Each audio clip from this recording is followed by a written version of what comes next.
புத்தகம் என்பது அறிவாயுதம். பயன்படுத்தாமல் விட்டால் ஆயுதம் துருப்பிடிச்சிடும். அதே போல் புத்தகங்களையும் அலங்காரத்துக்காக அலமாரியில் வைக்காமல் தினமும் எடுத்து வாசிக்கணும். அப்போ தான் நம்முடைய மூளையும் துருப்பிடிக்காமல் இருக்கும், புதிய சிந்தனைகள் பிறக்கும். இன்றைக்கி 30 செகண்ட் ரீல்ஸ் வீடியோவை கூட முழுசாக பார்க்காம ஸ்கிப் பண்ணுற அளவுக்கு எல்லாமே வேகமாக போயிட்டுருக்கு. இந்த அடிஷ்னலால் எந்த விஷயத்துலையும் ஆழ்ந்த கவனம் செலுத்த முடியாமல் இளைஞர்கள் தவிக்கிறாங்க.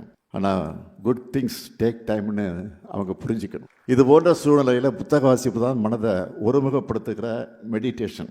அதனால் நீங்கள் எவ்வளவு பிஸியான வேலைகள் இருந்தாலும் ஒரு நாளைக்கு ஒரு அரை மணி நேரம் அல்லது 15 நிமிடமாவது புத்தகங்களை வாசிங்க.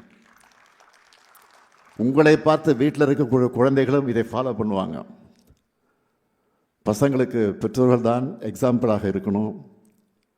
மாவட்டந்தோறும் புத்தக திருவிழாக்கள், ஜனவரியில் நான் தொடங்கி வைக்க இருக்கிற சென்னை புத்தக கண்காட்சி, அண்மையில் இளைஞரணியின் செயலாளர் உதயநிதி நடத்தின அறிவு திருவிழா, இதெல்லாம் ஆழ்ந்த வாசிப்பை நோக்கி இளைஞர்களை நகர்த்துகிற முயற்சி தான்.